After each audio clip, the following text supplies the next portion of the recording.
तो सभी स्टूडेंट्स को नमस्ते, स्वागत है आप सभी का लर्न एंड शेयर के इस प्लेटफॉर्म पर आज शाम के इस धमाकेदार सेशन में, जिसमें हम लोग एमपी बोर्ड की जो क्वेश्चन बैंक है उसको सॉल्व करने वाले हैं। और आज के इस सेशन में हम लोग छोटे क्वेश्चंस को लेने वाले हैं। देखो, आज के दिन आपको इंतजार कराने का मन मेरा बिल्कुल भी नहीं था, लेकिन पहले समय गया 10th की क्लास में और फिर आपकी 12th की क्लास के लिए तैयारी करे जा रहे थे। तो पहले मैंने सोचा लघुत्तरात्मक भी आज ही ले लेते हैं, तो वो भी ले लिए। लेकिन फिर बाद में समझ में आया कि यार लघुत्तरात्मक बैठ नहीं रहे, एक चैप्टर के लिए समय नहीं है इतना कि सारे चैप्टर कवर हो पाएंगे क्या।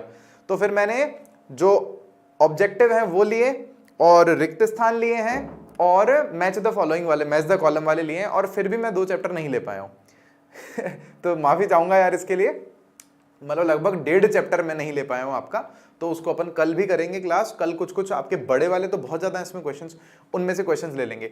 बाकी ऐसा मैंने ऑब्जर्व किया है, देखो इनमें से ही क्वेश्चन आपके एग्जाम में आते हैं। कोई अगर स्टूडेंट्स केवल ये क्वेश्चन बैंक करके चला जाए ना 12th के एमपी बोर्ड के एग्जाम में, वो पता नहीं 70-80 नंबर तो यूं ही ले आएगा।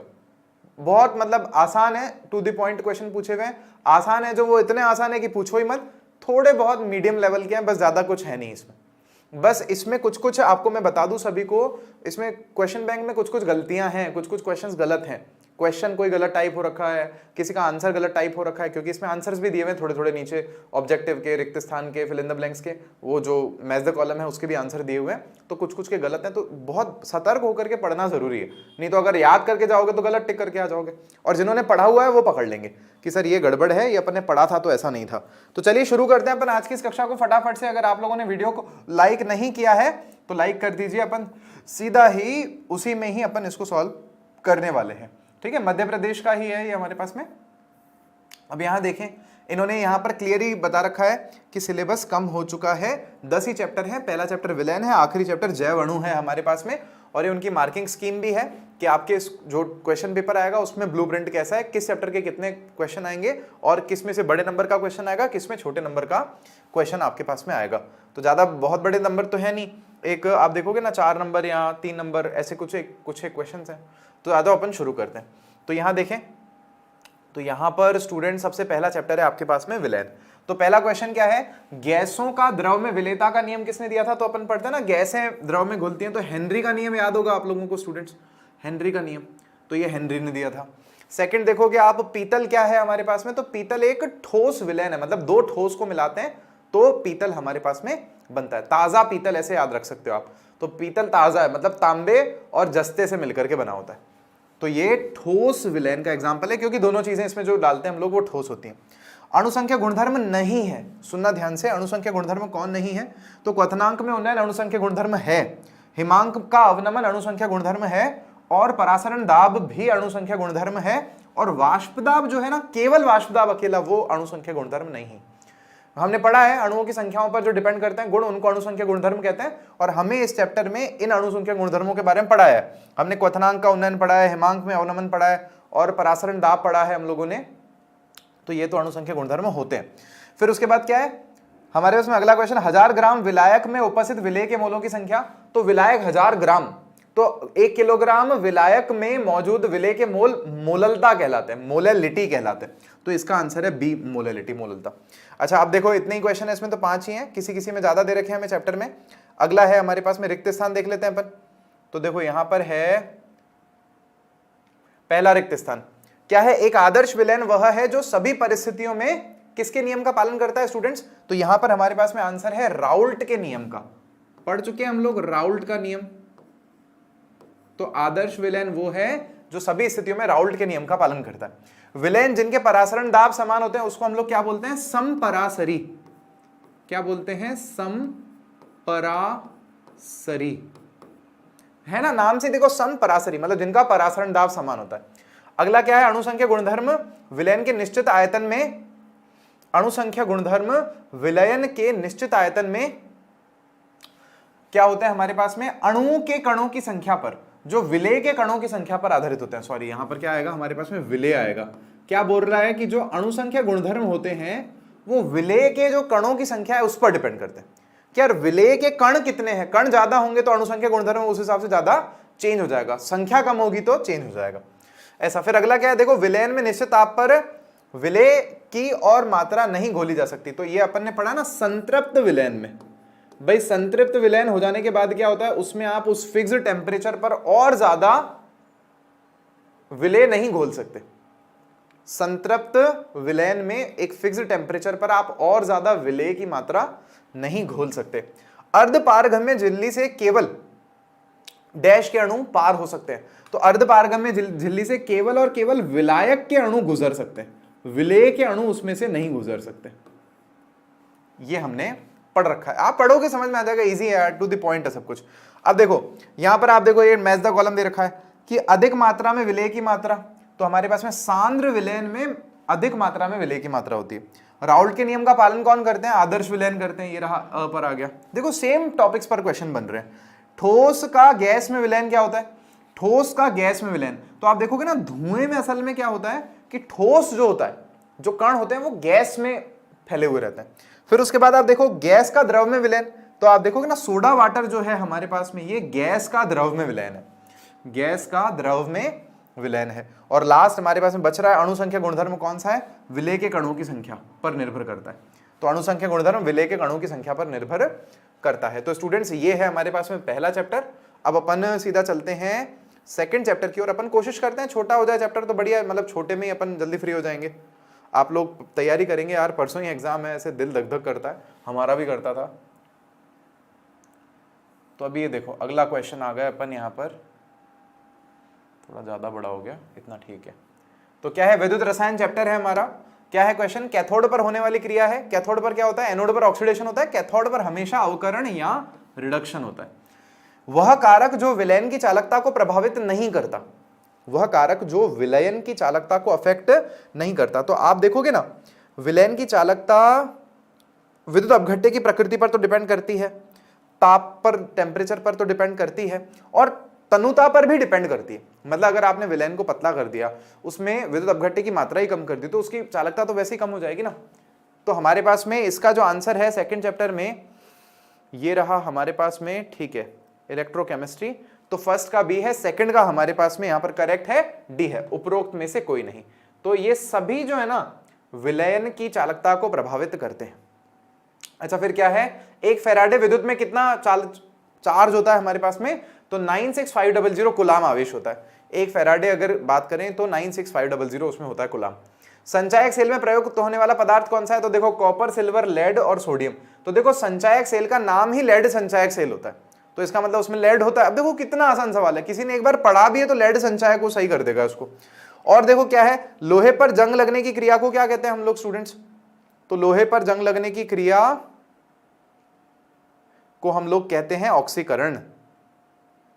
ये देखो नीचे ले आए अपन इसको थोड़ा, लोहे पर जंग लगने की क्रिया ऑक्सीकरण कहलाती है। विशिष्ट चालकता की इकाई कौन सी है हमारे पास में, यहां देखेंगे सब जने। इसको थोड़ा बड़ा कर सकते हैं यार अपन, ये तो ज्यादा बड़ा हो गया, इसमें फिर लिखेंगे कैसे। तो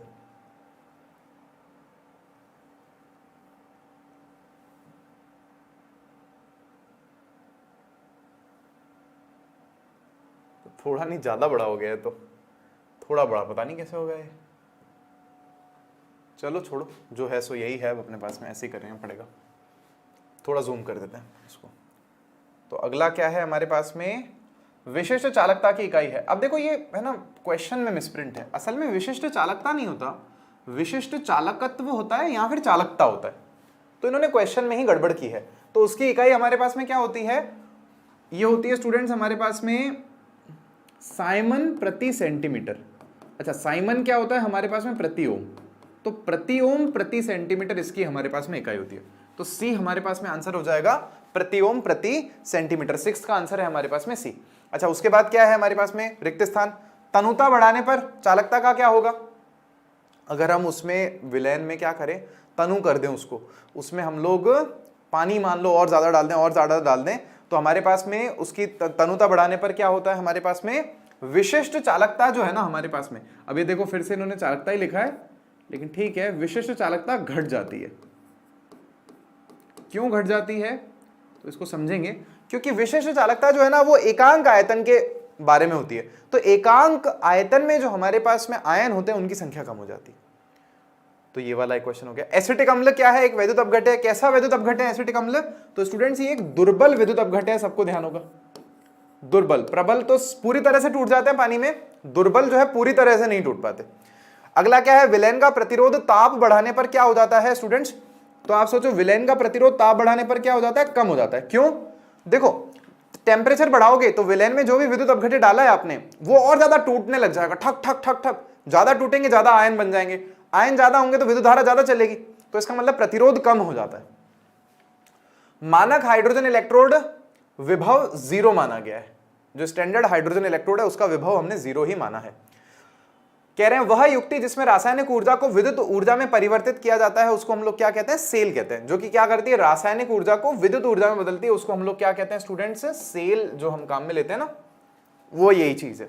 अच्छा, और क्या है हमारे पास में? वे पदार्थ जो जलीय विलयन में अधिक आयनित होते हैं, जो ज्यादा आयनित होते हैं, क्या कहलाते हैं हमारे पास में? प्रबल विद्युत अपघट्य कहलाते हैं। स्ट्रॉन्ग इलेक्ट्रोलाइट्स इनको हम लोग कहते हैं, प्रबल विद्युत अपघट्य। देखो समझ में आ रहा है क्या? एक बार यार थम्स अप कर दो सब जने। छोटे छोटे क्वेश्चंस हैं, थोड़ा सा स्पीड रखेंगे, आप लोगों का भी फायदा है, फ्री हो जाओगे जल्दी जाकर के, अपनी जो दूसरी तैयारी आपको करनी है वो कर सकते हो फिर आप, इसीलिए बस, और कोई कारण नहीं है। अच्छा इसको देखो, अब नेक्स्ट क्या है हमारे पास में? जोड़ी मिलाइए। दुर्बल विद्युत अपघट्य कौन सा है इनमें से? तो NH4OH जो है वो दुर्बल विद्युत अपघट्य है, तो ऐसा लिख दो ना, इसके सामने ब लिख दो, ये ब वाले से मैच करेगा।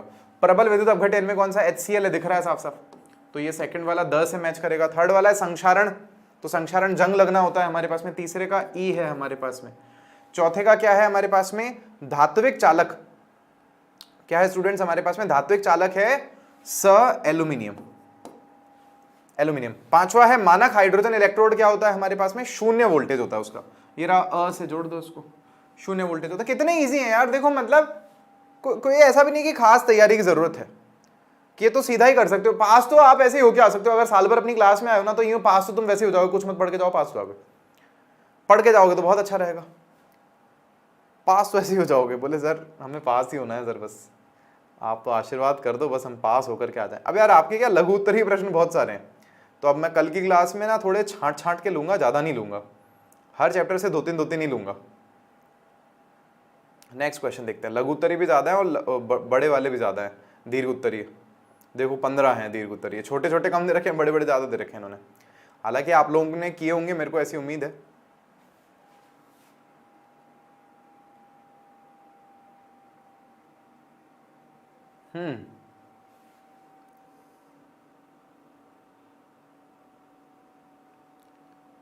सर वन वर्ड नहीं करवाए रे, वन वर्ड कल कराऊंगा बेटा, कल करेंगे, वो सारे नहीं करेंगे उसमें अपन, क्योंकि मैं प्रिपेयर नहीं कर पाया आज, समय की थोड़ी मार रही, क्योंकि 10th का भी आज ही था बिहार वाला सेशन ऐसा। तो यहां देखें सबने रासायनिक बलगति की, ये अपना अगला चैप्टर है, चैप्टर 4। अब इन्होंने देखो गलती करी ना, कि फर्स्ट हमारे पास में विलेन है, सेकंड हमारे पास में इलेक्ट्रोकेमिस्ट्री है, तो थर्ड होना चाहिए हमारे पास में केमिकल काइनेटिक्स। अब इन्होंने 4 लिख रखा है, जो छोड़ो वो पुराने के हिसाब से लिख रखा है इन्होंने।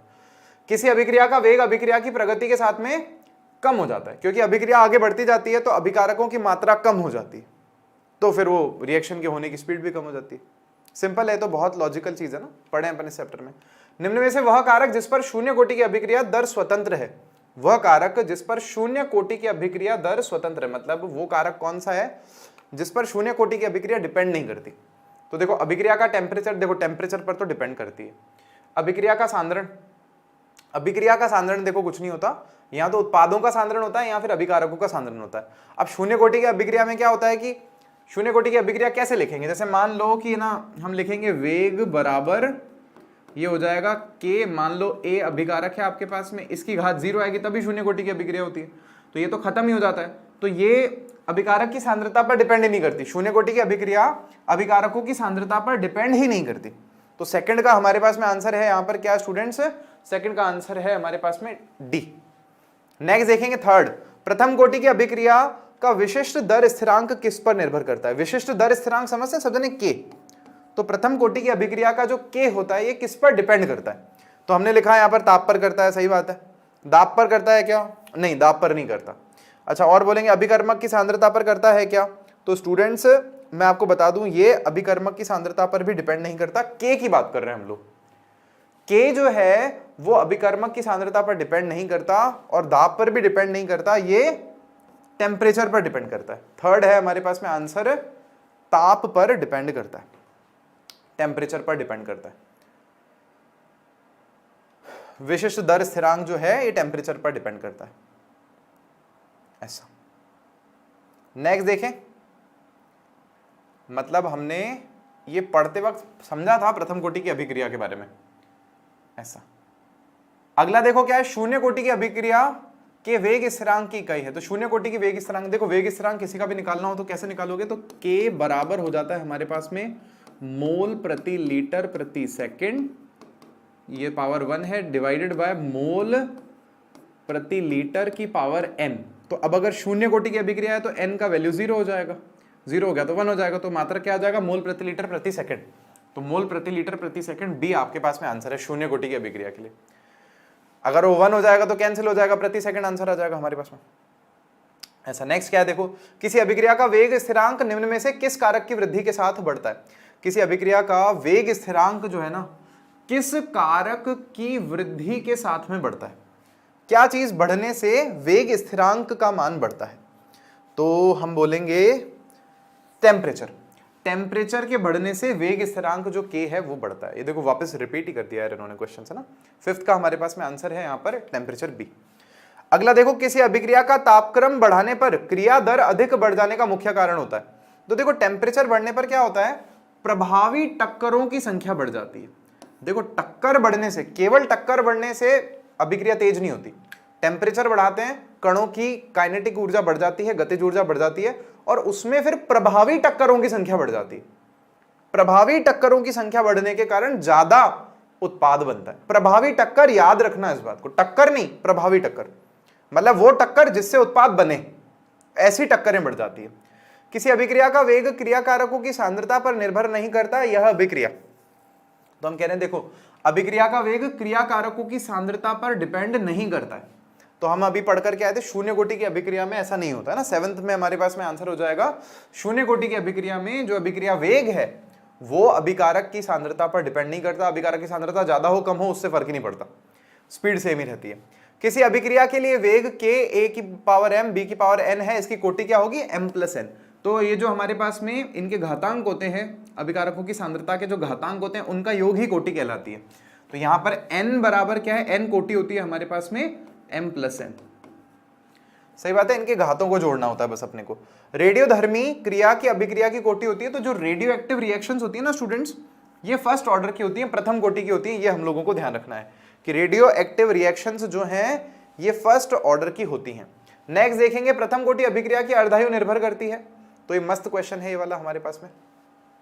प्रथम कोटि अभिक्रिया की जो अर्धायु है ये किस पर डिपेंड करती है, T½ डिपेंड करता है सांद्रता पर, उत्पाद की सांद्रता पर, क्रियाकारक एवं उत्पाद की सांद्रता पर, दोनों की सांद्रता पर नहीं। इसका आंसर होना चाहिए मेरे हिसाब से डी।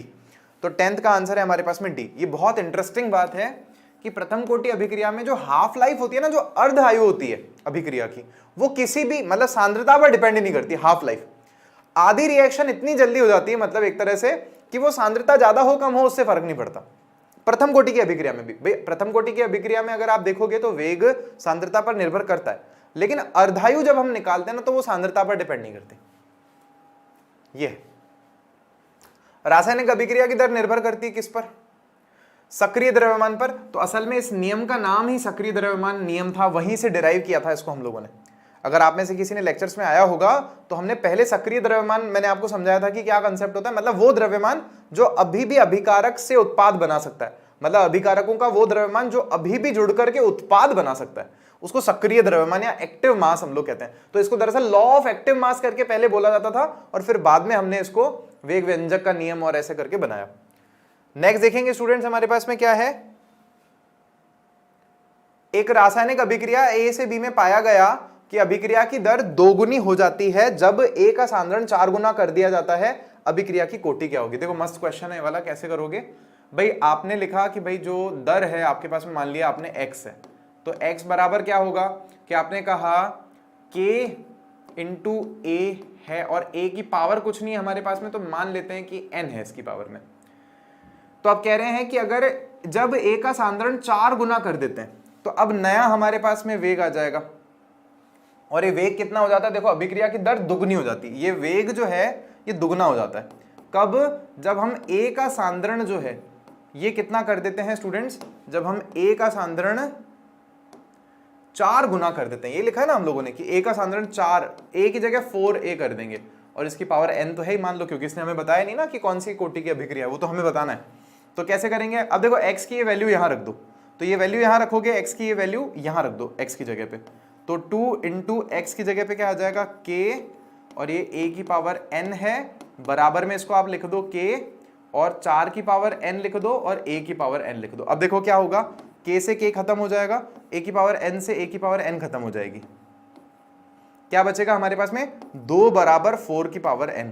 तो देखो हम क्या कर सकते हैं कि यहां पर आप ये देख सकते हो कि मैं इसको कैसे लिख सकता हूं कि 4 की पावर हाफ 2 के इक्वल हो जाएगी, इसको मैं ऐसे लिख दूं क्या, 4 की पावर हाफ।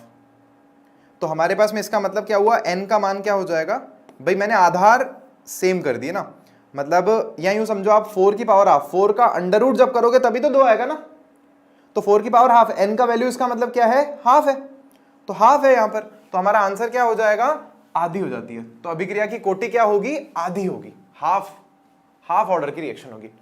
किसी अभिक्रिया का तापक्रम बढ़ाने पर क्रिया दर अधिक बढ़ जाने का कारण क्या होता है, टक्करों की प्रभावी संख्या का मान बढ़ जाता है। देखो क्वेश्चन रिपीट कर दिया इन्होंने, फिर से रिपीट कर दिया, 15 क्वेश्चन इनसे नए नहीं लिखे जा रहे। बताओ, किसी अभिक्रिया में उत्प्रेरक के उपयोग से निम्न में से किस में परिवर्तन होता है। उत्प्रेरक अगर हम लेते हैं काम में तो एक्टिवेशन एनर्जी में परिवर्तन होता है। ध्यान है सब लोगों को कि सक्रियण ऊर्जा ही कम हो जाती है। जब एक अभिक्रिया पदों में क्रम में होती है तो अभिक्रिया की कोटि ज्ञात करते हैं मंदतम पद से। अगर किसी अभिक्रिया में एक से ज्यादा पद हैं तो उसमें जो सबसे धीमा पद होता है उससे अभिक्रिया की कोटि हम लोग निकालते हैं। अगला क्या है, देखो हमारे पास में नेक्स्ट है, आपके पास में रिक्त स्थानों की पूर्ति करनी है। प्रथम कोटि अभिक्रिया का समाकलित दर समीकरण, इसका सूत्र लिखना पड़ेगा हम लोगों को। तो प्रथम कोटि अभिक्रिया का समाकलित दर समीकरण, वो इंटीग्रेशन के बाद में जो हमारे पास में सूत्र आता है ना, तो वो क्या सूत्र है हमारे पास में स्टूडेंट्स, तो ये सूत्र है ln(r),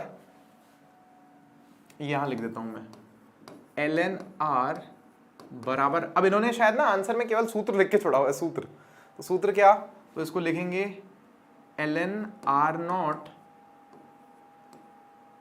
माइनस ये हो जाएगा आपके पास में kT, ये सूत्र है आपके पास प्रथम कोटि अभिक्रिया के लिए। नेक्स्ट क्या है, प्रथम कोटि अभिक्रिया के लिए वेग स्थिरांक की इकाई क्या होती है, प्रथम कोटि के लिए वेग स्थिरांक की इकाई होती है प्रति सेकंड, क्योंकि वो मोल प्रति लीटर नीचे वाला 1 कैंसिल हो जाता है, प्रति सेकंड बचता है बस। फिर देखो अभिक्रिया दर अभिकारकों की सांद्रता, अभिक्रिया की जो दर होती है अभिकारकों की सांद्रता के समानुपाती होती है, के समानुपाती होती है। हमारे पास में इसका आंसर क्या हो जाएगा, समानुपाती।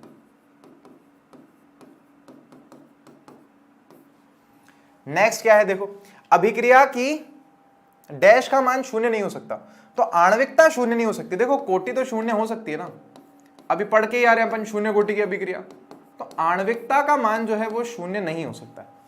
एथिल एसीटेट का जल अपघटन कैसी अभिक्रिया है, अब देखो आपके बुक में क्या लिखा हुआ है कि प्रथम, इसमें लिखा हुआ है आंसर में कि ये प्रथम कोटि की अभिक्रिया है, लेकिन ये प्रथम कोटि की नहीं है, ये छद्म प्रथम कोटि की अभिक्रिया, छद्म प्रथम कोटि की अभिक्रिया, मतलब असल में ये है नहीं हमारे पास में, ये प्रथम कोटि की लग रही है, लेकिन इसमें दो चीजें होती है, पानी भी होता है और एथिल एसीटेट भी होता है, समझ रहे हो, लेकिन पानी की मात्रा बहुत ही ज्यादा होती है, तो ये फिर एथिल एसीटेट की मात्रा पर ही डिपेंड करती है, पानी की मात्रा पर डिपेंड नहीं करती रिएक्शन।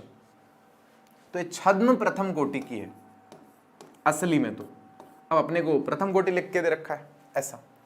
प्रकाश संश्लेषण कैसी अभिक्रिया है, शून्य कोटि की अभिक्रिया होती है, शून्य कोटि।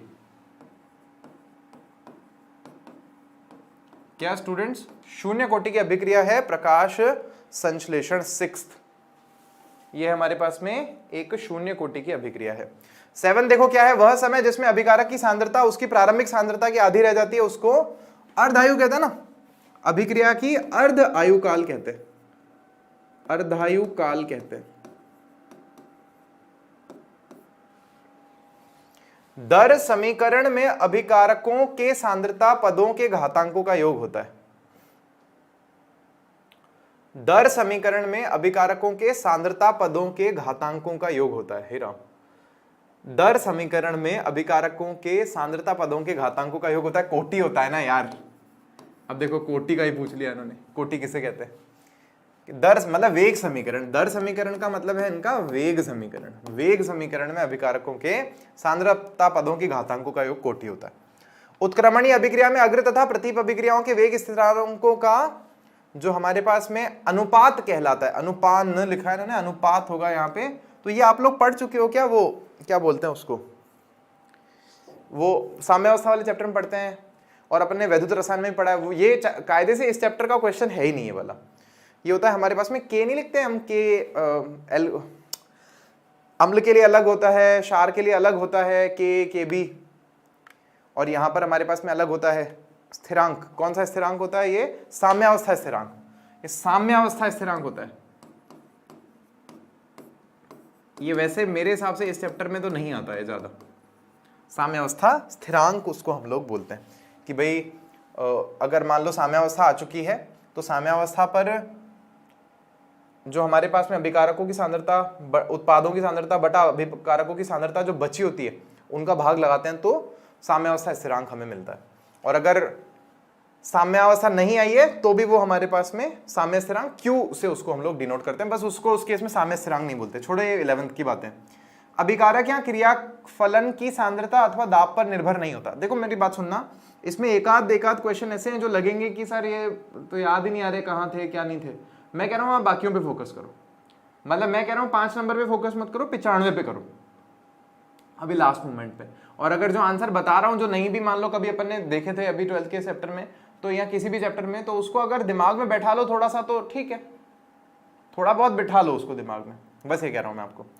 अभिकारक या क्रिया फलन की सांद्रता अथवा दाब पर निर्भर नहीं होता। तो ये क्या है हमारे पास में, क्रिया फलन की सांद्रता अथवा दाब पर निर्भर नहीं होता। के जो होता है ना हमारे पास में यहाँ पर वेग स्थिरांक, जो वेग स्थिरांक है वो दाब पर डिपेंड नहीं करता एक तो, और वो सांद्रता पर डिपेंड नहीं करता। वेग स्थिरांक क्रियाफलन की सांद्रता पर डिपेंड नहीं करता। एथिल एसीटेट का अम्लीय माध्यम में जल अपघटन कौन सी कोटि की अभिक्रिया है? तो ये तो फिर से प्रथम कोटि लिख देंगे, बात वही है ना, फर्स्ट ऑर्डर है, लेकिन ये छद्म प्रथम कोटि की अभिक्रिया है, मैंने ऊपर बता दिया आप लोगों को।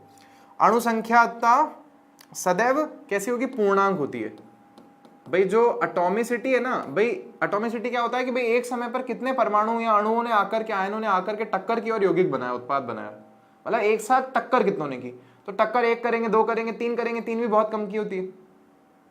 तो यहां पर ये पूर्णांक की होती है, कभी भी 1.5 नहीं हो सकता, 2.5 नहीं हो सकता, लेकिन कोटि आधा, 2.5, 1.5, पौना 2 कुछ भी हो सकती है। आर्यनीय समीकरण के द्वारा प्रदर्शित किया जाता है। तो आर्यनीय समीकरण का सूत्र क्या है स्टूडेंट्स हमारे पास में? तो आर्यनीय समीकरण का सूत्र है, ये होता है हमारे पास में आर्यनीय समीकरण का सूत्र K बराबर, this is K is equals to A e की पावर माइनस का EA अपॉन RT। ये हमारे पास में आर्यनीयस का समीकरण है, ये याद रखना है हमें। अभिक्रिया में भाग लेने वाले कुल अणुओं की संख्या क्या कहलाती है? अभिक्रिया में भाग लेने वाले कुल अणुओं की संख्या हमारे पास में उसकी वही, ये अभी पढ़ा ना अपन ने, अणु संख्यता, इसको क्या कहते हैं? एटॉमिसिटी कहते हैं या आणविकता कहते हैं ना, अणु संख्यता या आणविकता इसको हम लोग कहते हैं।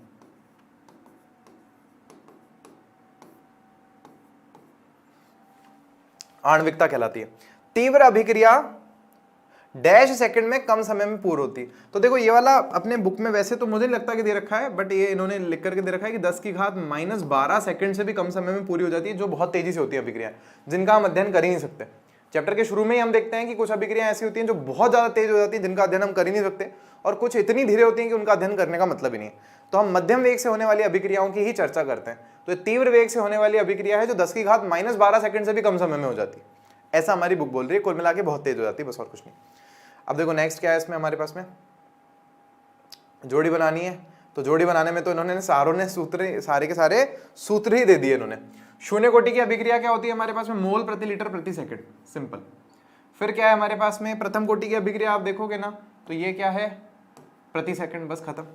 फिर उसके बाद देखो सूत्र लगा करके देख सकते हो, इसमें इन्होंने गलत लिखा है ना, एक है हमारे पास में द्वितीय कोटि और तृतीय कोटि। तो यहाँ पर सूत्र क्या है हमारे पास में? द्वितीय कोटि के लिए कैसे बनेगा? ऊपर तो है आपके पास में मोल प्रति लीटर की घात 1 और नीचे है मोल प्रति लीटर की घात 2 है, और यहाँ पर प्रति सेकंड है। तो एक से तो एक कट जाएगा, तो जब n बराबर 2 होगा ना द्वितीय कोटि अभिक्रिया के लिए, तो k का वैल्यू कितना आ जाएगा हमारे पास में, ये -1 हो जाएगा, तो ऊपर जाएगा -1 हो जाएगा ना, तो मोल की पावर -1 बटा लीटर है, ऊपर गया तो -1, तो ये हो जाएगा मोल और प्रति मोल और लीटर और प्रति सेकंड। ये है द्वितीय कोटि के लिए, उल्टी हो जाती है ना, प्रति मोल हो जाता है उसमें, तो प्रति मोल ये गलत लिखा है इन्होंने, देखो मैं कह रहा हूं ना मिसप्रिंट्स हैं इसमें। तो ये द्वितीय कोटि के लिए ये वाला हो गया, तो ये बचा जो उसके लिए, फिर ये हो गया हमारे पास में, कैलकुलेट करके देख सकते हो, कोई दिक्कत नहीं, आपके सामने है जो भी ये सूत्र है आपके पास में उसकी कोटि निकालने का। बच्चों वाले सवाल हैं, अब आगे बढ़ रहे हैं, देखो फटाफट से अपन नीचे चल रहे हैं, नेक्स्ट चैप्टर की तरफ चलते हैं अपन। छोटे छोटे क्वेश्चंस को एक लेक्चर में ले लें अपन, ये कोशिश है अपनी, फिर एक पार्ट सेकंड कर लेंगे, उसमें देख लेंगे अपन कितना कर सकते हैं। रिपीट वाले कल फिर मैं नहीं लूंगा। देखो आंसर्स इन्होंने दे रखे हैं, लेकिन कुछ गलतियां हैं इनमें ना, ये ध्यान रखना सोचना। अगला चैप्टर है हमारे पास में यहाँ पर डी और एफ ब्लॉक के तत्व, बड़ा सिंपल दे रखे हैं इसमें, तो क्वेश्चंस कुछ ज्यादा ही आसान दे रखे हैं कि अंधा भी कर ले वैसे दे रखे हैं। संक्रमण तत्व क्या है, रंगीन यौगिक बनाते हैं, मिश्र धातु बनाते हैं, परिवर्ती संयोजकता भी दिखाते हैं, उपरोक्त सभी, ये सारे संक्रमण तत्वों के गुणधर्म है, डी ब्लॉक के गुणधर्मों के। परमाणु क्रमांक 29 का तत्व आवर्त सारणी के कौन से ब्लॉक में आएगा, डी ब्लॉक में आएगा। 29 पर हमको पता है कॉपर होता है, CO। 3D संक्रमण श्रेणी में नाभिकीय आवेश बढ़ने पर परिरक्षण प्रभाव क्या होता है हमारे पास में, बढ़ता है। जैसे जैसे आगे बढ़ते जाते हैं तो नाभिक में आवेश बढ़ता जाता है, और क्योंकि इलेक्ट्रॉन तो डी ऑर्बिटल में ही जा रहा है, बाहर तो जा नहीं रहा, तो उनको खींचता है जोर से, तो साइज छोटा हो जाता है। तो क्या होता है हमारे पास में, नाभिकीय आवेश बढ़ने पर परिरक्षण प्रभाव भी बढ़ता है। और फिर आप देखोगे यहाँ पर अगला है हमारे पास में, किस संक्रमण तत्व की उच्चतम ऑक्सीकरण अवस्था होती है, तो मैग्नीज +7 तक दिखाता है, +7 तक ऑक्सीडेशन स्टेट। परिवर्ती संयोजकता कौन दिखाते हैं, अधातु, धातु, सामान्य तत्व, संक्रमण तत्व। संक्रमण तत्व एक ही क्वेश्चन घुमा घुमा के पूछ रहे हैं। संक्रमण तत्व सामान्यतः अनुचुंबकीय क्यों होते हैं, क्योंकि इनमें अयुग्मित इलेक्ट्रॉन होते हैं, अकेले अकेले इलेक्ट्रॉन होते हैं, इसीलिए चुंबकीय गुण दिखाते हैं। फिर इसके बाद क्या है, परा यूरेनियम तत्व कौन से होते हैं, जो यूरेनियम से बाद में आते हैं, मतलब उनका वजन जो होगा यूरेनियम से भी ज्यादा होगा, उनका द्रव्यमान यूरेनियम से भी ज्यादा होता है। तो क्या है, जो यूरेनियम से भारी हैं उनको परा यूरेनियम तत्व हम लोग कहते हैं। नेक्स्ट देखो क्या है, क्रोमियम परमाणु से अयुग्मित इलेक्ट्रॉन की संख्या होती है क्रोमियम में, तो शक्ति विक्रोमन, तो क्रोमियम 24 नंबर पर आता है। तो अगर इसकी उत्तेजित अवस्था में देखें तो 6 इसके पास में अयुग्मित इलेक्ट्रॉन होते हैं। क्रोमियम की अगर उत्तेजित अवस्था में देखें तो 6 उसके पास में अयुग्मित इलेक्ट्रॉन होते हैं, और नॉर्मली 4 तो होते ही हैं, तो मैक्सिमम उसका ऑक्सीडेशन स्टेट +6 होता है। निम्न में से कौन अंतराकाशी यौगिक बनाता है, तो स्टूडेंट्स कौन अंतराकाशी यौगिक बनाता है, इसका आंसर इन्होंने दे रखा है हम लोगों को, दिस वन इज 9th। अब देखो अंतराकाशी यौगिक वाला क्वेश्चन कहाँ, यहाँ भी है वैसे तो, वो ठोस अवस्था में भी हुआ करता था। तो ये है हमारे पास में chapter D and F block, question number 9। Question number 9 का आंसर है डी, ये सभी बनाते हैं, ये सभी अंतराकाशी यौगिक बनाते हैं। लेंथेनॉइड श्रेणी में लेंथेनॉइड हाइड्रोक्साइडों की क्षारकता जो है वो स्टूडेंट्स घटती है ना, कीप दिस इन माइंड। ये भी शायद गलत दिया हुआ है इसमें आंसर, तो इनकी जो क्या है, लेंथेनॉइड्स में लेंथेनियम से ल्यूटीशियम तक जब जाते हैं ना, तो इनके हाइड्रोक्साइडों की क्षारकता घटती जाती है। बस इतनी सी बात है कि क्षारकता घटती जाती है। वो आप ऐसे समझ सकते हो कि साइज छोटा होता जाता है, तो साइज छोटा हो जाएगा तो लोन पेयर अगर मान लो है तो देने की टेंडेंसी कम हो जाएगी। तो इसीलिए क्षारक कौन होते हैं, लुईस क्षार, जो लोन पेयर दे सकते हैं, तो देने की टेंडेंसी कम हो रही, तो क्षारकता इनकी हम कहते हैं कि कम होती जाती है हाइड्रोक्साइड्स की। अच्छा नीचे चलते हैं, देखो और क्या है हमारे पास में, रिक्त स्थान है। एफ ब्लॉक के तत्वों को क्या कहते हैं हम लोग, अंतः संक्रमण तत्व। डी ब्लॉक के क्या कहलाते हैं, संक्रमण तत्व। एफ ब्लॉक के कहलाते हैं अंतः संक्रमण तत्व। ये तो भैया हैंग हो रहा है, बोर्ड ही कह रहा है भैया मेरे को छोड़ दे। अधिकांश संक्रमण तत्व चुंबकीय गुण दर्शाते हैं। अधिकांश जो संक्रमण तत्व हैं वो अनुचुंबकीय गुण। अच्छा, अधिकांश संक्रमण तत्व अनुचुंबकीय गुण, देखो अनु लिखना है बस इसमें अपने को, अनुचुंबकीय लिख के दिया है इन्होंने।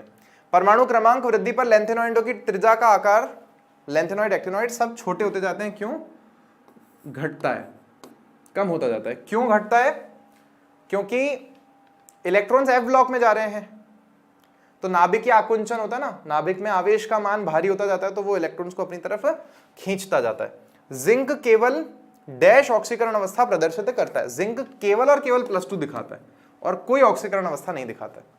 संक्रमण तत्वों और उनके यौगिकों का यौगिक डैश का कार्य करते हैं। तो संक्रमण तत्व और उनके यौगिक जो हैं उत्प्रेरक का काम करते हैं। किसकी तरह काम करते हैं? उत्प्रेरक। आपने देखा होगा ना, हम लोग पैलेडियम, प्लेटिनम ये काम में लेते हैं, निकल, या फिर हम लोग vanadium pentoxide, manganese oxide, cobalt oxide, ये सारी चीजें काम में लेते हैं उत्प्रेरक की तरह। अंतर संक्रमण तत्वों का सामान्य इलेक्ट्रॉनिक विन्यास क्या होता है?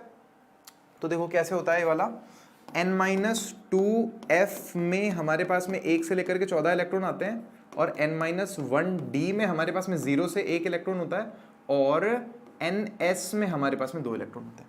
ये हमारे पास में इनका जो है इलेक्ट्रॉनिक विन्यास होता है। तो आपसे देखो संक्रमण तत्वों का भी पूछ सकता है, अंतर संक्रमण का भी पूछ सकता है। तो ये तो बहुत बेसिक सवाल है ना। ये 0 से 1 लिखा है मैंने लास्ट में, N-1D 0 से 1। पोटेशियम परमैंगनेट क्या होता है हमारे पास में? KMnO4। रासायनिक सूत्र पूछा है, देख लो कितना आसान सवाल है। पोटेशियम परमैंगनेट KMnO4 होता है हमारे पास में। पोटेशियम डाइक्रोमेट K2CR2O7 होता है। देखो नेक्स्ट क्या है, जोड़ी मिलानी है भाई, 3 ही है बस ये वाले भी। कह रहा हूं ना ये वाले तो इजी हैं। तो देखो एक्टेनाइड कैसे हैं? एक्टेनाइड एक को छोड़ करके सारे रेडियोधर्मी होते हैं। वो एक कौन सा, उसका नाम ध्यान नहीं आ रहा। रंगहीन कौन है हमारे पास में यहाँ पे? और सिक्का धातु। सिक्का धातु तो देखो कॉपर और सिल्वर से हम सिक्के बनाया करते थे, इसलिए सिक्का धातु बोल रहे हैं। रंगहीन हमारे पास में Zn2+ है, क्योंकि इसमें अयुग्मित इलेक्ट्रॉन ही नहीं है, तो इसलिए कलरलेस है, कोई रंग नहीं है इसका। अयुग्मित इलेक्ट्रॉन होते तो कलर होता फिर इसका कुछ। कितने सिंपल क्वेश्चन देंगे भैया आप। चलो चले मितवा, चलो चले मितवा,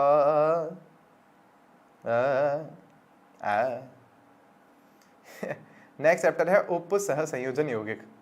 तो इन्होंने लिख दिया है उसको चैप्टर 10। चैप्टर 10 पिछले साल किताब में था, अभी ये चैप्टर 10 नहीं है, चैप्टर 9 लिखा है। मतलब ये पिछले साल की किताब में चैप्टर 9 था ना, अभी तो ये चैप्टर मेरे हिसाब से 5 होगा शायद, ऐसा। तो देखो क्या है, बहुविकल्पी प्रश्न इसमें सबसे पहले, ये भी इजी दे रखे हैं, चैप्टर में भी खास नहीं दे रखे। निकल कोबाल्ट में देखो छप की ऑक्सीकरण संख्या पूछ रहा है, छप नहीं है निकल पूछ रहा होगा। ये लोग हिंदी टाइपिंग कर रहे होंगे ना, तो वो हिंदी में गलती से छप ही लिख दिया इन्होंने। तो क्या है इसकी ऑक्सीकरण संख्या? 0 है, क्योंकि ये जो कार्बोनिल है ना, इस पर कोई आवेश नहीं होता, तो ये उदासीन लिगेंड है कार्बोनिल, इसीलिए निकल का कोई ऑक्सीडेशन स्टेट नहीं है यहाँ पर। मोहर लवण कौन होता है? द्विक सॉल्ट होता है ना, बाय सॉल्ट, मतलब दो क्या होते हैं, सॉल्ट मिक्स होते हैं, पानी में डालो तो दोनों सॉल्ट अलग हो जाते हैं, लेकिन जो संकुल होते हैं वो पानी में डालो तो इस तरह से नहीं टूटते। CuNH3 और ये 4SO4 में कॉपर की समन्वय संख्या कितनी है? मतलब कॉपर का आप वो बता दो कि इसने कितने लिगेंड से इलेक्ट्रॉन ले रखा है एक तरह से। तो 4 दिख रहा है ना साफ साफ कि NH3 कितने हैं यहाँ पर हमारे पास में? 4 हैं। तो थर्ड का क्या आ जाएगा हमारे पास में आंसर? यहाँ पर 4 आ जाएगा, सही बात है। थर्ड का है C। NiCO4 में MC बंद होता है। अब देखना, सुनना ध्यान से, ये MC जो बंद की बात बोल रहा है ना, ये NiCO4 कोबाल्ट कार्बोनिल के बंद हैं, ये हमारे पास में चैप्टर के लास्ट में दिए हुए हैं ये। और यहां पर एक ना सिनर्जी इफेक्ट की बात की गई है, कार्बोनिल यौगिकों में सिनर्जी की बात की गई है। और यहां पर क्या होता है कि पाई और सिग्मा आबंध दोनों ही होते हैं, इस वाले में पाई और सिग्मा आबंध दोनों ही होते हैं। तो ये आपको ध्यान रखना है, ये C है इसका आंसर। और इसका आंसर है कि भाई इसमें सिग्मा और पाई दोनों तरह के बॉन्ड हमारे पास में होते हैं। Is this clear? मतलब आप यूं समझ लो मेटल और कार्बन के बीच का बॉन्ड है जिसकी यहाँ पर चर्चा चल रही है। क्वेश्चन नंबर 4 है हमारे पास में ये, इसका आंसर भी C है। नेक्स्ट देखेंगे क्वेश्चन नंबर 5 कौन सा है? CONH3 होल टाइम 6 की पावर 3+ आयन का रंग पीला होता है, इसकी EAN संख्या। अब देखो यार, ये मैं आप लोगों को बताऊं, EAN संख्या ना अपन ने पढ़ा नहीं है। एक टॉपिक इसका एक फॉर्मूला होता है, एक अलग से टॉपिक है जो NCERT में अभी दे नहीं रखा, ये पुराने टॉपिक्स में से या कहीं साइड के टॉपिक्स में से ले आते हैं। तो इसका एक फॉर्मूला है और अभी फिलहाल इसका आंसर 36 है। फॉर्मूला हमारे पास में बड़ा है, EN का फॉर्मूला होता है Z - X + L × D + 2। तो उसमें एक एक चीज समझनी पड़ेगी, समय ज्यादा जाएगा। आखिरी समय पर मैं नहीं चाहता आपको कि मैं किसी नए पछड़े में उलझाऊं, तो इसको इग्नोर मारेंगे क्वेश्चन को। आखिरी समय पर ऐसा नया प्रश्न नहीं सीखेंगे अपन, छोटा सा 1 नंबर के लिए टॉपिक सीखना समझदारी नहीं है।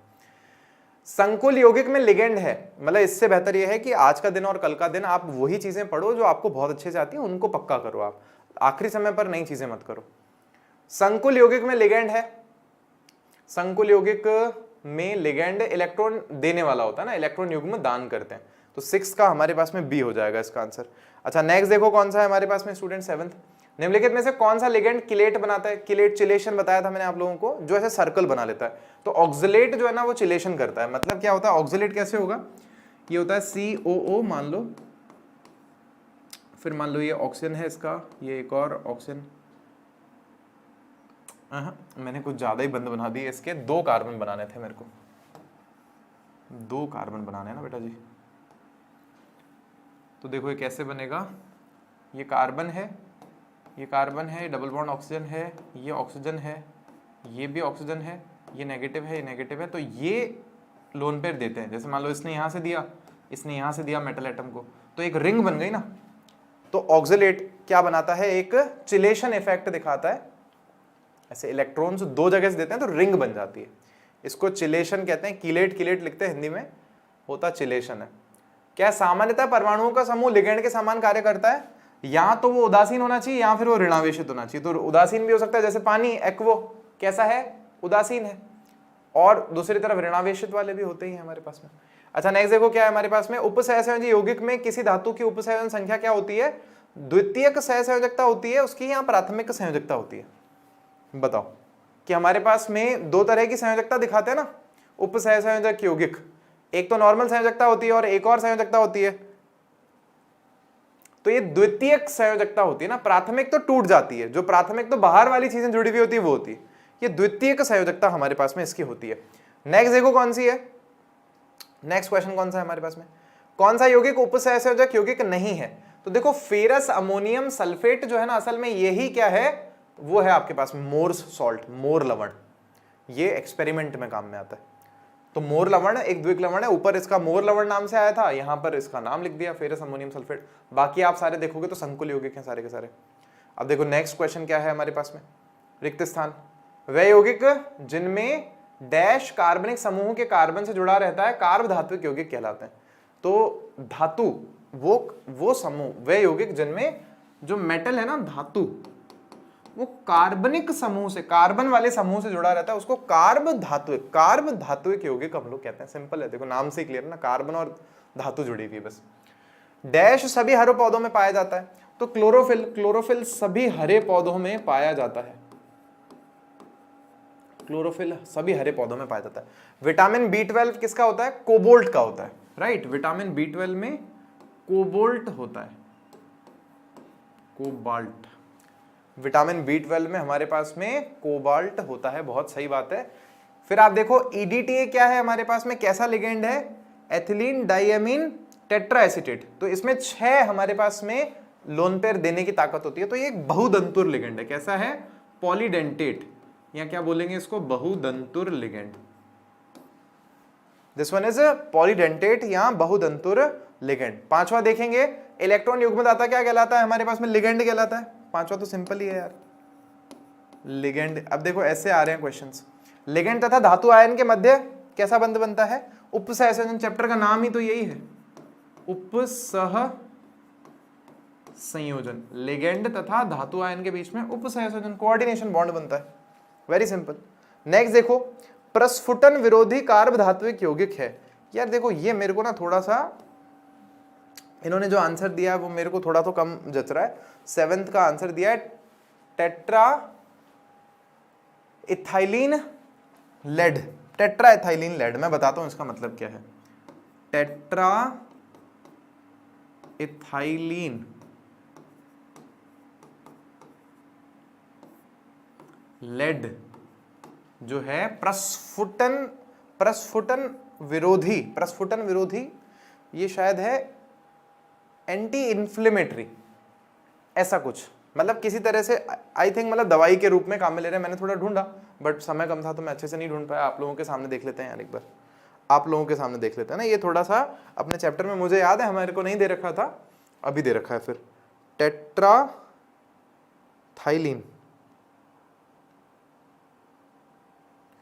lead is used as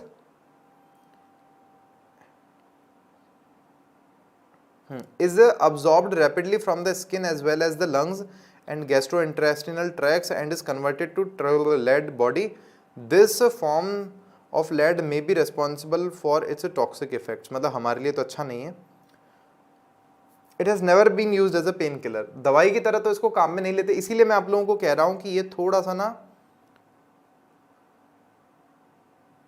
मतलब गड़बड़ है इसमें। मच्छर वच्छर मारने के लिए तो काम में लेते ही होंगे इसको, बट दवाई की तरह काम में इसको हम लोग नहीं लेते हैं ना, थोड़ा सा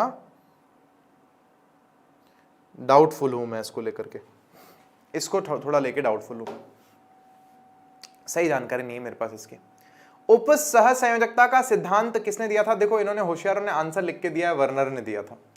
क्वेश्चन के सामने आंसर लिख के दिया, पेपर में भी ऐसे ही कर दें तो बढ़िया, बच्चे वैसे ही पास हो जाएंगे।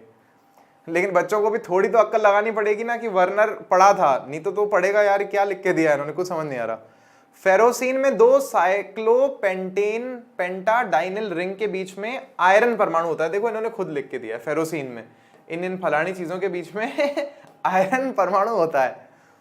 हीमोग्लोबिन आयरन का संकुल है, देखो लिख के दिया है खुद ने। अगर मेहनत ही नहीं चाहते बच्चे मेहनत करें, सामने लिख के दे दिया, बोले ये लो यार तुम मस्त रहो खुश रहो।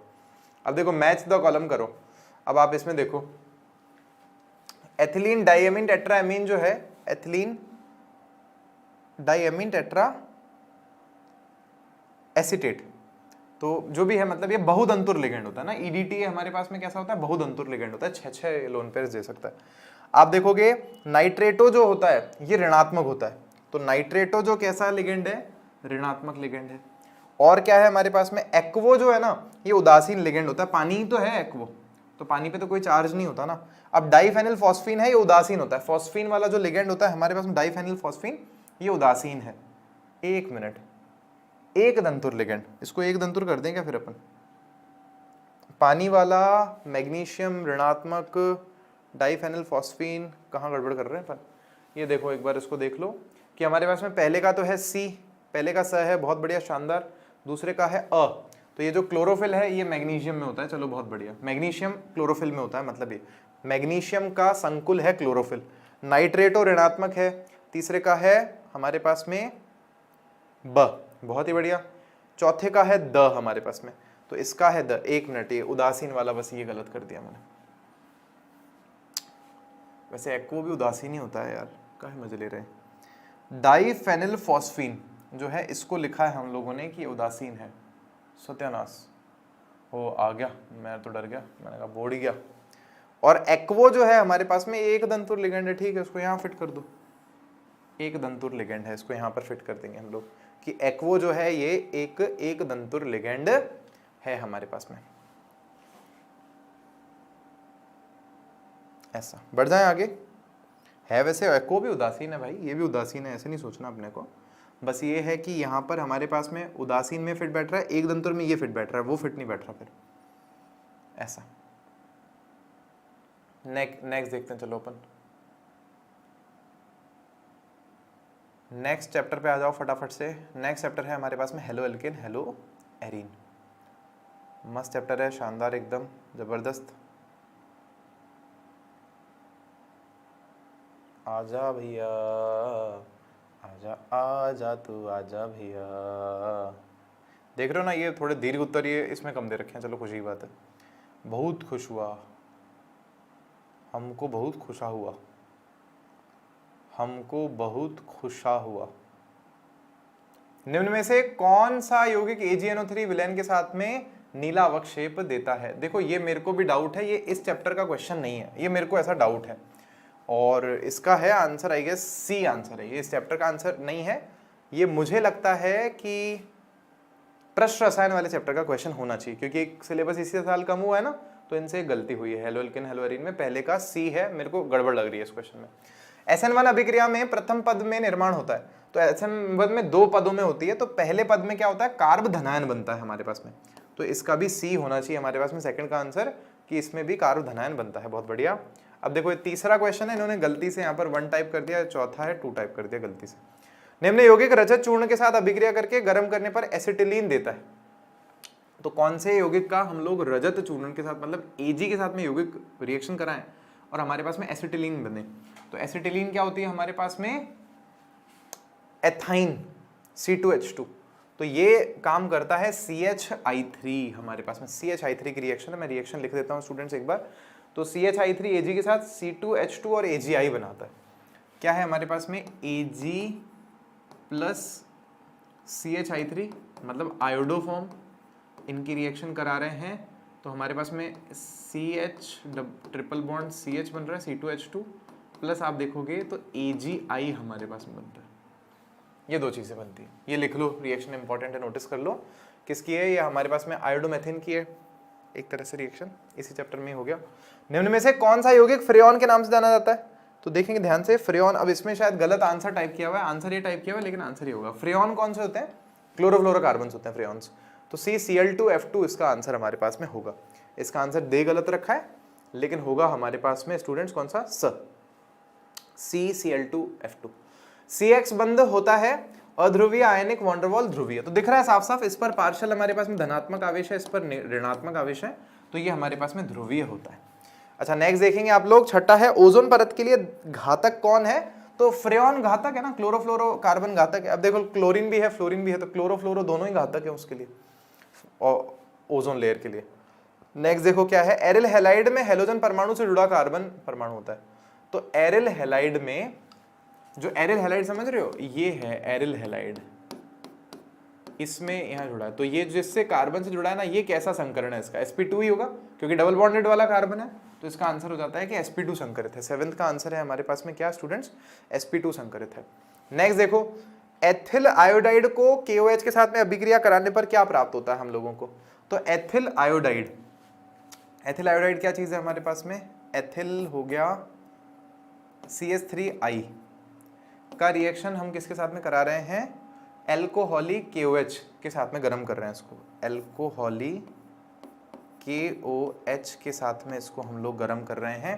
तो हमारे पास में स्टूडेंट्स क्या बनता है यहाँ पर? तो यहाँ पर हमारे पास में बनता है this forms C2H5OH, ethyl alcohol लेना था ना, एक मिनट, एथिल आयोडाइड लेना था 8th में, तो D बनता है हमारे पास में यहाँ पर एथिलीन।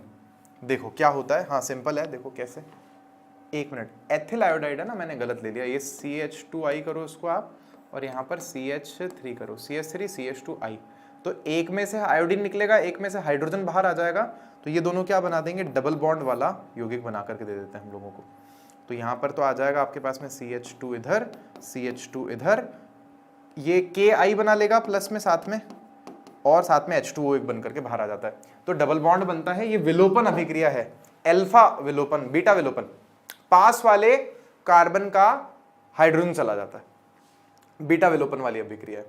देखो C2H5OH को आयोडीन और क्षार के साथ में गर्म करने पर प्राप्त होता है हमारे को, तो यहां पर प्राप्त होता है आई थिंक एल्डिहाइड प्राप्त होता है। देख लेते हैं इसका रिएक्शन क्या है हमारे पास में।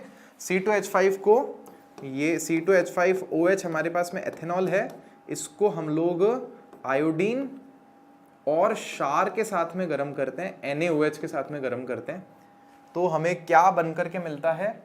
करने पर प्राप्त होता है हमें एल्डिहाइड प्राप्त होता है। तो इसका रिएक्शन में क्या क्या बनता है देख लो एक बार, CHI3 आयोडोफॉर्म बनता है, सॉरी CHI3 आयोडोफॉर्म बनता है। ये कौन सी रिएक्शन है? एक मिनट, ये है C2H5OH, ये यार कहीं पर आयोडोफॉर्म रिएक्शन तो नहीं है? नहीं, आयोडोफॉर्म में हो सकती है यार, ये इस चैप्टर की रिएक्शन ही नहीं है स्टूडेंट्स, ये इस चैप्टर की रिएक्शन ही नहीं है, ये है आयोडोफॉर्म रिएक्शन और ये इस चैप्टर में नहीं है। हेलो एल्केन हेलोएरिन में इन्होंने क्या सोचा? इन्होंने सोचा कि यार I3 हर जगह दिख रहा है, क्लोरीन I3 कुछ ना कुछ दिख ही रहा है, तो ये फिर हम इसी चैप्टर में डाल देते हैं हेलो एल्केन हेलोएरिन में, लेकिन आयोडोफॉर्म रिएक्शन इस चैप्टर में नहीं है।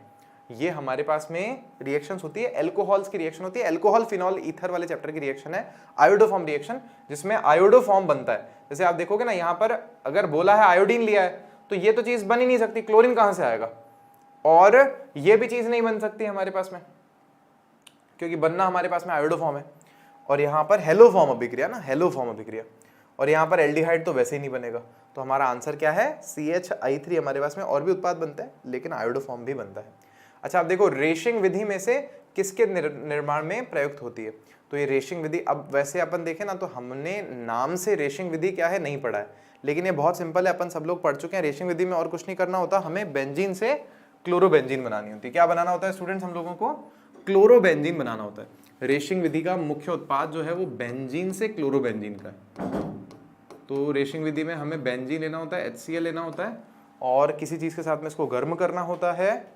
तो ये है हमारे पास में benzene, HCl, O2, CuCl2, O2 benzene और ये CuCl2 के साथ में गर्म करेंगे, दिस फॉर्म्स क्लोरोबेंजीन। ये हम पढ़ चुके हैं क्लोरोबेंजीन बनाने का मेथड, लेकिन हमने इस नाम से नहीं पढ़ा है।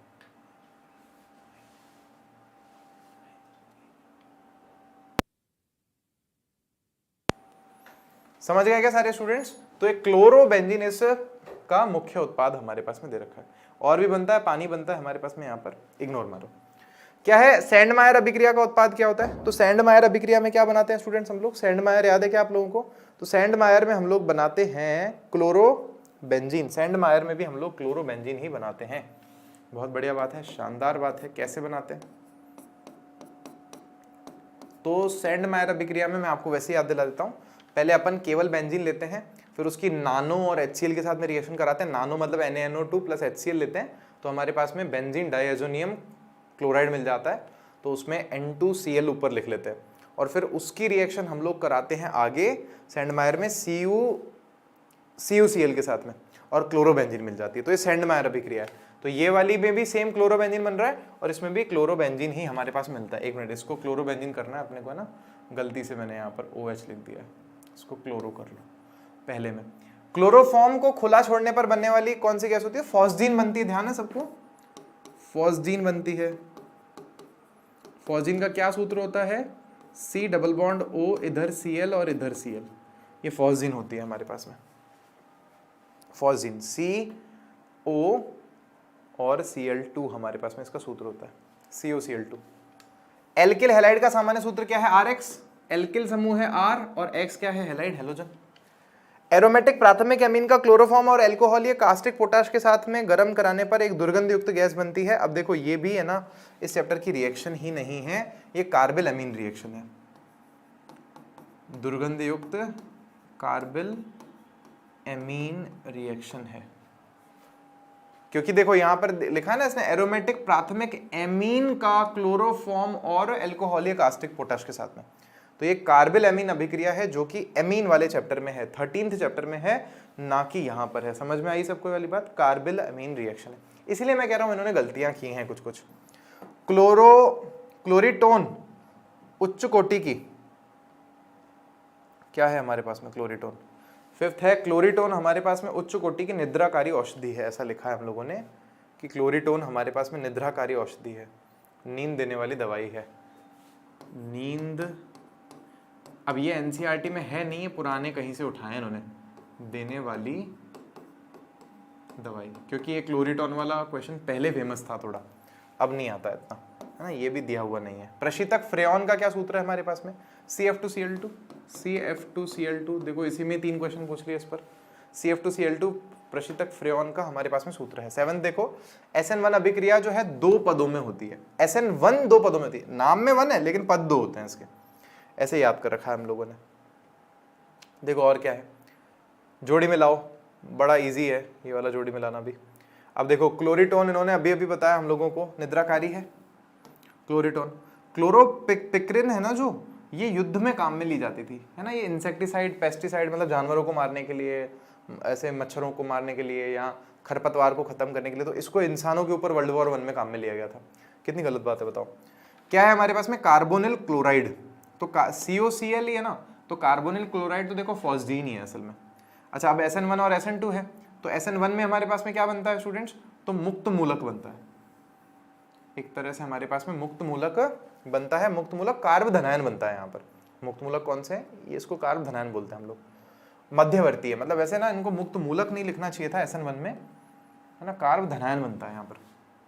और SN2 में हमारे पास में माध्यमिक उत्पाद बनता है, मिडी मतलब मध्यवर्ती बोलते हैं जिसको हम लोग, बहुत छोटे से समय के लिए बनता है और वो स्थायी नहीं होता, और फिर रिएक्शन आगे चली जाती है, एक ही पद में पूरी होती है, एक इधर से जुड़ रहा होता है उधर से निकल रहा होता है, सीधा ही ऐसे होता है। SN2 में हमारे साथ में, तो SN2 में हमारे पास में क्या है? D है, SN2 5वें का द है हमारे पास में, हाँ सही बात है। चौथे का हमारे पास में अ है, बहुत बढ़िया। और तीसरे का हमारे पास में ब है, पहले का हमारे पास में स है, बहुत ही बढ़िया, शानदार। बस ये मुक्त मूलक नहीं होना चाहिए, कार्ब धनायन होना चाहिए यहाँ पर। मैं इसीलिए कह रहा हूँ इन्होंने कुछ कुछ एरर्स तो किए हैं। चलिए देखिए आगे बढ़ रहे हैं हम लोग, नेक्स्ट चैप्टर पर आ गए हम लोग। इसके बाद में ये था हमारे पास में हेलो एल्केन हेलो एरीन। अब इसके बाद में है हमारे पास में एल्कोहल फिनॉल ईथर। कौन सा चैप्टर है students? Alcohol phenol and ether.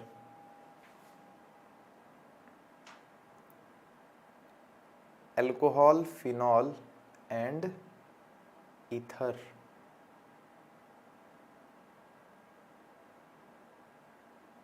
खुल जा सिम सिम, आजा भाई जल्दी आजा। देखो लूकास अभिकर्मक द्वारा क्या करते हैं हम लोग, तो लूकास अभिकर्मक से हम लोग स्टूडेंट्स एल्कोहल का परीक्षण करते हैं, प्राथमिक, द्वितीयक और तृतीयक। तो जो तुरंत झाग देते हैं टर्शरी होते हैं, सेकेंडरी कुछ देर बाद देते हैं, प्राइमरी देते ही नहीं है। ऐसा ही कुछ हमारे पास में परीक्षण होता है लूकास अभिकर्मक से। फिनॉल का स्वभाव कैसा होता है, यहाँ शायद उल्टा होता है ना, प्राथमिक दे देते हैं द्वितीयक नहीं देते, वो सीक्वेंस एक बार देख लेना बस। फिनॉल का स्वभाव अम्लीय होता है, फिनॉल एसिडिक नेचर का होता है, बेंजीन से ज्यादा अम्लीय होता है मतलब। फिनॉल का क्लोरोफॉर्म और क्षार के साथ में गर्म करने पर प्राप्त होता है। तो फिनॉल को अगर हम लोग क्लोरोफॉर्म और अगर क्षार के साथ अभिक्रिया कराएं, देखो याद करो क्लोरोफॉर्म और फिनॉल कहाँ काम में लिया था, तो बड़े लोग मतलब फिनॉल, और फिर उसको है ना हमने, बड़े लोग तो क्या पीते हैं, चाय पीते हैं ना, बेहोश करने वाली चाय, कड़वी चाय पिलाते हैं अपन बड़े लोगों को, याद आया, राइमंड टीमर टी चाय। तो ये राइमंड टीमर अभिक्रिया, कौन सी अभिक्रिया है, राइमंड टीमर। तो राइमंड टीमर तो याद ही होनी चाहिए सीधा अपने को, ओए ना ओए, याद करो। तो इसमें हमारे पास में सैलिसिल्डिहाइड बनता है, सैलिसिल्डिहाइड बनता है हमारे पास में, मतलब फिनॉल है उस पर एक CHO भी आकर के जुड़ जाता है। अल्कोहल की जल में अत्यधिक विलेयता का कारण क्या होता है, क्योंकि अल्कोहल जो है पानी के साथ में हाइड्रोजन आबंध बनाता है, देखो जल के साथ हाइड्रोजन आबंध बनाता है, इसीलिए पानी बहुत ज्यादा घुल जाता है। विलियमसन संश्लेषण उपयोग किसके निर्माण में किया जाता है, तो बेटा विलियमसन संश्लेषण, विलियमसन ईथर संश्लेषण, अगर आपको याद हो तो नाम ही इसका विलियमसन ईथर संश्लेषण है, तो इसका उपयोग ईथर बनाने के लिए करते हैं। ईथर के समावयवी कौन होते हैं, तो आप देखोगे ना ईथर के समावयवी अल्कोहल्स होते हैं, बहुत सिंपल है। जैसे मान लो आपने लिखा C2H5OH, करेक्ट, तो इसको कैसे लिख सकते हो, मान लो आपने लिखा CH3CH2, then you can write OH। अब इसी को ही कैसे लिख सकते हो, इसी सूत्र को आप इस तरह से लिख सकते हो, मतलब OH वाले को नहीं, ऐसे मान लो CH3OCH3, तो टोटल 6 हाइड्रोजन हो जाएंगे, 3 और 2 5 हमारे पास में।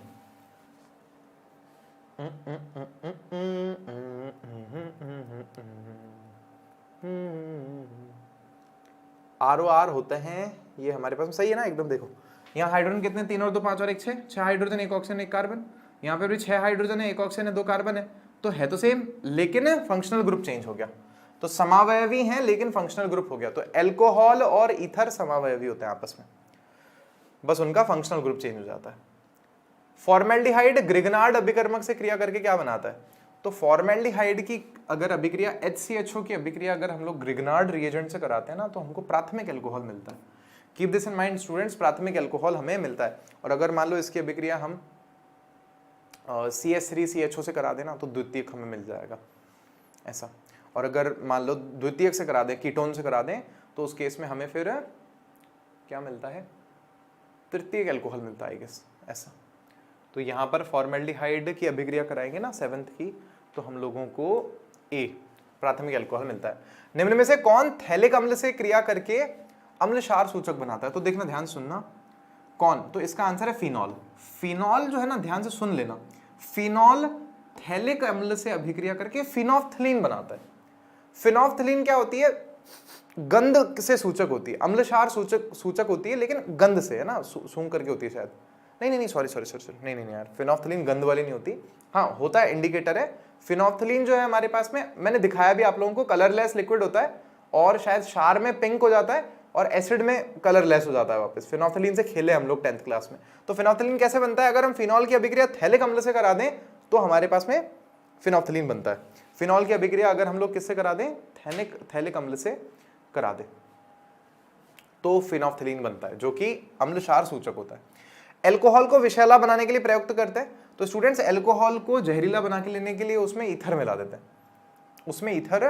हैं, ताकि लोग है ना फैक्ट्री वगैरह में एल्कोहल को पी ना ले। एथेनॉल तो फिर उनको लगेगा ना कि नशा करेंगे अभी, तो इससे मजा ही मजा हो जाएगा, तो इसलिए उसको हम लोग ईथर के साथ में ट्रीट करते हैं। तो 9th का C है, 1 मिनट यार, 9th में तो एल्कोहल को विषैला करने के लिए 9th का C है, यहाँ पर 9th का एल्कोहल फिनॉल ईथर में A है। हे राम, मैथिल एल्कोहल मिला रहे हैं, क्या कर रहे हैं यार हम, मैथिल एल्कोहल मिला रहे हैं, 1 मिनट रुको, ईथर नहीं मिला रहे, मैथिल एल्कोहल मिला रहे हैं भाई, मैथिल एल्कोहल। मैथिनॉल है ये मुझे पता है जहरीला होता है वैसे, लेकिन मेरे को ये ध्यान नहीं था कि ये मिला रहे हैं कि मैथिल एल्कोहल, मैथिनॉल जो होता है जहरीला होता है। ठीक है। एथिल अल्कोहल को विरंजक चूर्ण के साथ में गर्म करते हैं तो क्या बनता है? विरंजक चूर्ण क्या होता है? C calcium oxychloride, bleaching powder जिसको हम लोग बोलते हैं। तो अगर एथिल अल्कोहल को, मतलब एथेनॉल को एक तरह से हम लोग अगर CaOCl2 के साथ में गर्म कर रहे हैं तो हमारे पास में क्या बनता है स्टूडेंट्स? तो आई थिंक बनता है क्लोरोफॉर्म। हमारे पास में बनता है क्लोरोफॉर्म। सही बात है, बिल्कुल क्लोरोफॉर्म बनता है। किन की रिएक्शन से? एथिल अल्कोहल CH3CH2OH की रिएक्शन अगर हम किसके साथ में करते हैं? विरंजक चूर्ण के साथ में, जो कि है कैल्शियम ऑक्सीक्लोराइड, तो हमारे पास में बनता है क्लोरोफॉर्म CHCl3। ऐसा, जैसे देखो इसको आप ऐसे देख सकते हो ना, ये हेलोफॉर्म अभिक्रिया, ये और कुछ नहीं। ये जैसे NaOCl2 लेते हैं ना अपन, वहां पर मान लो ये लेते हैं, या NaOCl लेते हैं ना, Cl2 नहीं होता, आई गेस NaOCl होता है मेरे हिसाब से। तो आप देख लेना, ये सेम रिएक्शन हो गई ना, अल्कोहल लिया है, ये चीज ली है, फिर बन उससे हेलोफॉर्म रहा है, ऐसा क्लोरोफॉर्म रहा है। देखो रिक्त स्थान देख लो एक बार, मतलब वही name reactions repeat repeat repeat हो जा रही हैं। डैश की उपस्थिति के कारण अल्कोहल का क्वथनांक उच्च होता है। तो हाइड्रोजन आबंध, क्योंकि H आबंध होते हैं ना, तो आपस में वो बंधे हुए रहते हैं, इसलिए उसका क्वथनांक उच्च होता है। प्रथम में अल्कोहल की वाष्प को गर्म एल्यूमिना पर प्रवाहित करने पर, यार देखो इस क्वेश्चन को लेकर के भी मैं थोड़ा सा डाउटफुल हूँ, है ना। मेरे को लग रहा है क्वेश्चन थोड़ा कुछ और है और इन्होंने कुछ और लिख दिया है। ऐसा एक आध नंबर के जो क्वेश्चन है उनमें भी ऐसा हुआ है, वो भी मैं बताऊंगा जब कराऊंगा तो तुम लोगों को। इसका आंसर कौन सा है हमारे पास में? क्वेश्चन नंबर 2 का है, इन्होंने लिखा है एल्कीन बनता, लेकिन मैं इसको लेकर के थोड़ा सा डाउटफुल हूं, ऐसा डाउटफुल हूं मैं इसको लेकर के। लूकास अभिकर्मक क्या होता है? निर्जल ZnCl2 HCl के साथ में लेते हैं तो लूकास अभिकर्मक बनता है। इस पर क्वेश्चन बनता ही है, इंपॉर्टेंट है लूकास अभिकर्मक, लूकास रिएजेंट। फिनॉल को जिंक चूर्ण के साथ में गर्म करते हैं ना तो बेंजीन बन जाती है, C6H6 बेंजीन बन जाती है। बेंजीन बनाने की बहुत अच्छी विधि है वाली, मतलब ज्यादा आती नहीं अपने को, एक आधी आती है, उनमें से एक ये है। फिर क्या है? फिनॉल फॉर्मेल्डिहाइड को अधिक मात्रा के साथ उच्च ताप पर संघनित होकर क्या बनाता है? तो फिनॉल फॉर्मेल्डिहाइड के साथ में, अब देखो ये क्वेश्चन इन्होंने गलत दिया है, ये बेकालाइट बनाता है। अब बेकालाइट जो है ना, बहुलक वाले चैप्टर का क्वेश्चन है, जो मैंने बिहार बोर्ड वालों को कराया है, आप लोगों के हट चुका है, ये आप लोगों के है ही नहीं। तो ये इनको क्या लगा, फिनॉल लिखा हुआ तो इसमें डाल दो, जबकि ये कहाँ आ रहा है? बहुलक वाले चैप्टर में आ रहा है। इसलिए इन्होंने थोड़ी गलतियां की हैं। लकड़ी के भंजक आसवन से हमको मेथिल अल्कोहल मिलता है ना, मेथिल अल्कोहल CH3OH हम लोगों को मिलता है लकड़ी के भंजक आसवन से। भंजक आसवन मैंने क्लास में समझाया था, सिंपल ऐसे उसमें किसी लकड़ी को लेकर के कोयलों में डाल देते हैं, किसी डब्बे में पैक करके छोटा सा छेद करके, तो वो कम ऑक्सीजन की प्रेजेंस में जलता है, तो वहां पर मेथिल अल्कोहल आई गेस बन जाता है लकड़ी के भंजक आसवन से। तो ये है हमारे पास में क्वेश्चन नंबर 6। मेथाइल अल्कोहल लिखा है, मेथिल अल्कोहल बात एक ही है। फिनॉल का स्वभाव अम्लीय होता है, देखो ऊपर भी आया था वापस आ गया। फिनॉल एसिडिक होता है नेचर में, क्योंकि फिनॉक्साइड आयन जो बनता है वो स्टेबल होता है। ईथर का द्विध्रुव आघूर्ण अल्कोहल से कम होता है, ईथर कम ध्रुवीय होता है, ईथर में खींचतान नहीं होती इतनी। द्वितीयक अल्कोहल के ऑक्सीकरण करने पर प्राप्त होगा हमारे को, अगर द्वितीयक अल्कोहल है, अगर उसका हम लोगों ने द्वितीयक अल्कोहल है करेक्ट, उसका ऑक्सीडेशन कर दिया तो हमको कीटोन मिलना चाहिए। तो हमको क्या मिलता है? कीटोन की प्राप्ति होती है, कीटोन। सोच के देख लो, द्वितीयक अल्कोहल मतलब जैसे मान लो CH3 है, यहाँ पर लेट्स से यहाँ पर भी CH3 है और यहाँ OH है। अब देखो 1 2 3 4 हो गए ना इसके, तो इसका ऑक्सीकरण करोगे तो ये भी चला जाता है और ये भी चला जाता है, डबल बॉन्ड फॉर्म हो जाता है इनमें, कीटोन मिल जाता है। निश्चेतक के रूप में हम लोग किसको उपयोग में लेते हैं? तो डाई एथिल ईथर को हम लोग वैसे काम में लेते हैं, तो आप लोग केवल ईथर लिख सकते हो। निश्चेतक मतलब बेहोश करने की दवा में हम लोग ईथर को, डाई एथिल ईथर को काम में लेते हैं। तो स्टूडेंट्स अभी मैं आगे वाले चैप्टर को नहीं उठा रहा हूं, क्योंकि मैंने जैसा आपको बोला था कि फिर भी 2 चैप्टर रह गए, क्योंकि देखो मेरा फर्ज बनता है मैं एक एक क्वेश्चन को बारीकी से देखूं, केवल ऐसा नहीं कि मैं आप लोगों के सामने आके बस आंसर्स पढ़ दूं। मतलब मुझे महसूस होना चाहिए, मुझे फील होना चाहिए, तो मैं मानूंगा कि वो आप तक पहुंचा। तो मैं एक एक को लिखता हूँ, एक एक रिएक्शन को फिर लिख करके देखता हूँ और देखता हूँ कि कहीं कोई गलती तो नहीं, कहीं कोई कमी तो नहीं है। तो ये इजी थे कंपैरेटिवली। 2 चैप्टर इसमें बच रहे हैं, देखते हैं अपन उनको कल ही ले लेंगे, थोड़े से ज़्यादा नहीं है, 2 नहीं कायदे से 3 बच रहे हैं हमारे पास में। एमीन है और कार्बोक्सिलिक एसिड और कीटोन, और वो वाला एक चैप्टर है हमारे पास में। और अभी भी मेरे को एक बहुत ज़रूरी काम है नीचे, उसके लिए जाना है, वेट कर रहे हैं कोई मेरे लिए। और उसके बाद में लास्ट में एक वो हमारे पास में जैवणु वाला चैप्टर है। तो देखो वैसे हमने पूरा साल पढ़ा है ना। I wish you all the best. ये हमारा प्लान ही नहीं था कि इतना हम आप लोगों के लिए इस बार कर पाएंगे, लेकिन हम कर पा रहे हैं, इसकी मेरे को बहुत खुशी है। लेकिन अगर इसमें कोई कमी रहती है तो यार देखो उसके लिए हम माफ़ी चाहेंगे ना, क्योंकि ये प्रॉमिस नहीं था बहुत ज़्यादा, लेकिन हम लग करके सब छोड़ छाड़ करके रात को यहीं रुक के सुबह 10 बजे से मैं सुबह 6 बजे उठ गया था, पीपीटीज बना रहा था। आज मैंने अपना योगा प्रैक्टिस तक नहीं किया अभी तक, वो अब जा करके करूँगा। और सर का बर्थडे भी था ही, फिर घर तो जाना ही पड़ता है थोड़ी सी देर के लिए, नहाना ही पड़ता है तो ये दिक्कत रही है छोटी सी। मैं कोशिश करूंगा कल ले लूंगा, और नहीं तो कल थोड़े इंपॉर्टेंट क्वेश्चंस ले आऊंगा, ताकि आप लोगों का फिर एक बार रिवीजन हो जाए और कल बढ़िया से फिर आपकी क्लास हो जाए। कल मेरी और कोई क्लास नहीं है, कल हम इसको वापस लेंगे स्टूडेंट्स, ठीक है। लास्ट के क्वेश्चंस थोड़े से लेंगे अपन, और अपन लोग जो है थोड़े जो नेम रिएक्शंस वगैरह जो इनमें आपके ज्यादा आ रखे हैं उनको अपन एक बार रिवाइज कर लेंगे। तो students bye bye, take care, thank you so much, love you all. मिलते हैं आपसे अपन कल एक और क्लास में।